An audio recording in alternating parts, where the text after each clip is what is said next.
Welcome back to Gaming Rewind.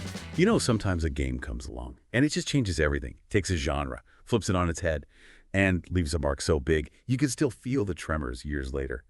And for me, Burnout 3. Down was one of those games. We're really diving deep into what made Burnout 3 such a masterpiece, what its legacy is, and also why we need something like it back in our lives. But before we can take down, it's worth remembering where the series came from. The early Burnout games were already doing something different. They weren't about perfect racing lines or realistic car handling. They were raw, pure adrenaline. You were rewarded for risky driving, for weaving through traffic, for grazing oncoming cars to get that boost. If you crashed, you lost that precious boost. And it was this constant push and pull, this risk-reward system that made it so thrilling. Burnout 2 took things a step further with crash mode. I mean, this was pure chaotic genius. You pick a busy intersection, launch your car into it, and try to cause the biggest pileup imaginable. It was destructive, over the top, and ridiculously fun. It also showed that the developers, Criterion Games, weren't afraid to embrace the crazy, the insane, the stuff that made you laugh out loud while your heart was racing. And then in 2004, they dropped Burnout 3, Takedown. And man, it was like a bomb went off in the racing genre. This wasn't just a sequel, it was a statement. It was Criterion saying, we're taking everything you thought you knew about racing games and throwing it out the window. What made Burnout 3 so revolutionary? Well, it all comes down to one word: takedowns. For the first time, you're not only allowed to crash into your opponents, you were rewarded for it. Imagine this: you're neck and neck with a rival, pushing for the lead. You see an opening, nudge them into the wall, and bam, takedown. Your car explodes forward with a burst of boost, and you leave them spinning out in a cloud of smoke and debris. That feeling, that moment of pure, aggressive dominance, that's Burnout 3 in a nutshell. But it wasn't just mindless smashing. The takedown system was brilliantly designed. You had to be strategic about it. You had to pick your moments, use the environment to your advantage, and time your hits perfectly. It added a whole new layer of skill on top of the already intense racing. And let's talk about crash mode in Burnout 3. They didn't just refine it, they perfected it. They turned it into a strategic puzzle of destruction. Now you have these tools called crash breakers.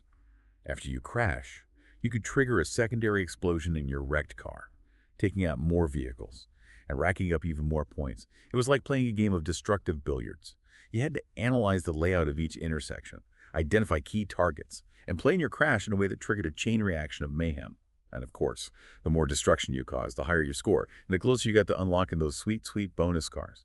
But Burnout 3 wasn't just about mechanics. It was an absolute sensory overload in the best way possible. The graphics for the time were stunning. Vibrant colors, dynamic camera angles, and a sense of speed. That made you feel like you were actually hurtling down the track at 200 miles per hour. And then there was the soundtrack. Oh man, the soundtrack. It was a perfect mix of punk rock and emo anthems that just got your blood pumping. Bands like Yellowcard, My Chemical Romance, Jimmy Eat World. Their music was the fuel that powered those intense races and those glorious crashes. It was a soundtrack that understood the rebellious, adrenaline-fueled spirit of the game. Burnout 3. Takedown was a perfect storm of innovative gameplay, stunning visuals, and a killer soundtrack. It was a game that knew how to push your buttons, how to get you hooked on that feeling of speed, aggression, and pure unadulterated fun. And you know what? It's a feeling that's been missing from racing games for a while now, but we'll get to that in a bit. First, let's talk about what happened after Burnout 3, because the story of this series is a wild ride, full of twists, turns, and some questionable pit stops along the way, so stick with me, we're just getting started. So Burnout 3, it was this massive hit. It set a new standard for arcade racing, and you could feel its influence everywhere. But you know how it is with game developers. They always want to push things further, to experiment, to see what else they can do with a winning formula. Criterion was no different. The question was, how do you top something like Takedown? How do you make a game that's even faster, even more aggressive, even more over the top? Their answer came in 2005 with Burnout Revenge. And right off the bat, they doubled down on the aggression. They introduced this new mechanic called traffic checking. Now, not only could you take down your opponents, you could also use smaller vehicles as weapons, slamming into them and sending them careening into your rivals. It added a whole new layer of chaos to the races, turning every car on the road into a potential projectile. And you know what? It was fun. It was satisfying to use a minivan as a battering ram, to send a compact car flying into the side of your opponent, watching them spin out of control while you roared past. But, and I know this might be controversial, I always felt like it was a bit too much. It kind of took away from the skill of the takedowns. In Burnout 3, you had to be precise. You had to time your hits just right. In Revenge, it felt a bit more random, a bit more about luck than skill. They also brought crash breakers into the main races. Now, after a particularly nasty wreck, you could trigger an explosion in your car. potentially taking out nearby opponents in a blaze of glory. It was a cool idea, a way to add even more drama to the races, but honestly, I rarely used it. It felt too risky, too unpredictable. You had to be really close to your opponent to make it work, and most of the time, it just ended up with me getting taken out myself. Crash Mode and Revenge got some upgrades too. The junctions were more complex, more destructible, and the crashes themselves were even more insane. But somehow, it just didn't have the same magic as in Burnout 3.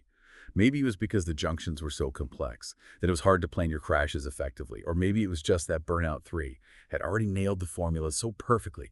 Now, don't get me wrong, Burnout Revenge was a good game. It was fast, it was furious, and it had that signature Burnout style. But it didn't quite reach the same heights as Takedown. It felt like they were trying too hard to outdo themselves, to make a game that was bigger and louder and crazier, without really focusing on what made the previous game so special. And I think this is where we start to see a bit of a turning point for this series. Burnout 3. It felt like a culmination, a perfect blend of everything Criterion had been building towards. But after that, it felt like they were searching for a new direction, trying different things, seeing what stuck. Case in point, Burnout Dominator, which came out in 2007. This game was a bit of a departure. From the all-out aggression of Revenge, they toned things down, focusing more on pure driving skill. They introduced this new burnout chaining mechanic, where you had to maintain a long, smoky burnout to fill a secondary boost meter. It was a cool idea, a way to reward players for their driving prowess. But it wasn't as satisfying as the takedowns. It felt a bit too technical, a bit too focused on precision, rather than the raw, visceral thrill of smashing your opponents into a wall. Dominator also brought back the traditional boost gauge from the earlier games, where you could only use boost when the meter was full. Again, this added a layer of strategy, but it also felt like a step back from the more dynamic boost system of Burnout 3. I think Dominator is a good example of what I was talking about earlier. Criterion was experimenting, trying new things, but it felt like they were moving away from what made Burnout 3 so unique, so special. And then in 2008, they released Burnout Paradise. And this game changed everything again. But before we get into Paradise, which is a whole other conversation, I want to emphasize something. Burnout 3, Takedown wasn't just a great game. It was a turning point in the racing genre. It proved that arcade racing could be just as deep, as engaging, as rewarding as any simulation racer, and its influence can still be felt today. So stick with me. We're going to talk about Paradise, about the future of Burnout, and about why, even after all these years, Burnout 3, Takedown still holds a special place in my gaming heart.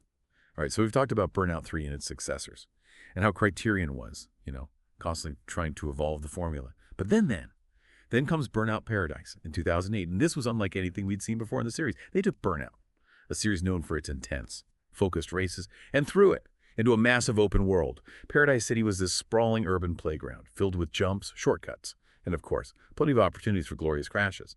And you know what? It worked. Paradise was a breath of fresh air, the freedom to explore, to discover new routes and challenges. It was exhilarating. The world felt alive, with other drivers cruising around, challenging you to impromptu races, or just getting into random takedowns on the open road. It was Burnout. But with this added layer of freedom and discovery, they also nailed the online multiplayer, seamlessly jumping into a friend's game, cruising around together, causing mayhem. It was a blast. Paradise really captured that social connected feeling. That was starting to become a big thing in gaming. But even with all the praise for Paradise, and it deservedly got a lot, something felt different. I think some of the core Burnout DNA was lost. The transition to the open world, those tight, focused races, the strategic takedowns, the feeling of pushing yourself to the limit on every corner, it wasn't quite the same. Paradise was more about exploration, about finding your own fun, your own challenges, and that was great in its own way. But it wasn't quite the same kind of focused intensity. That made Burnout 3 so addictive. And here's the thing. After Paradise, the Burnout series went quiet. There was a remaster of Paradise in 2018, which was great for revisiting that game, but no real new entries. Why? Well, it's a bit complicated. But basically, EA, the publisher behind Burnout, also had another racing franchise on their hands and decided to shift their focus. Criterion went on to make some fantastic Need for Speed games, like Hot Pursuit and Most Wanted. And those games definitely had some Burnout influence in them. But the mainline Burnout series, it was left by the wayside. Now, some of the key people from Criterion, the ones who really understood what made Burnout special, they went off and formed their own studio, Three Fields Entertainment. And they've made a couple of games that are definitely spiritual successors to Burnout, Danger Zone and Dangerous Driving. These games are worth checking out if you're a Burnout fan. They capture some of that speed and aggression, but they're smaller games, made by a smaller studio. And they don't quite have the same level of polish or depth as those classic Burnout titles. So where does that leave us? Is there any hope for a true Burnout revival, honestly? It's hard to say. EA seems content to focus on Need for Speed for now. And while Three Fields is keeping the spirit of Burnout alive, they don't really have the resources to make a big-budget AAA game that could truly compete with those glory days. But, hope springs eternal, right? Maybe someday EA will see the light, realize the potential of this dormant franchise, and give us the Burnout revival we've been craving. But until then, we'll always have Burnout 3. It's a reminder that sometimes a game comes along and just changes everything. It takes a genre, flips it on its head, and shows us what's possible. Burnout 3 was a game that understood the pure, visceral thrill of speed, of aggression, of pushing yourself to the limit. It was a game that didn't take itself too seriously, that embraced the crazy, the over-the-top, the fun. And that's something we need more of in gaming today. So if you've never played Burnout 3, do yourself a favor and check it out. It's a timeless classic, a game that still holds up today, and it might just remind you of what made those early 2000s such a golden age for racing games. This is Gaming Rewind, signing off.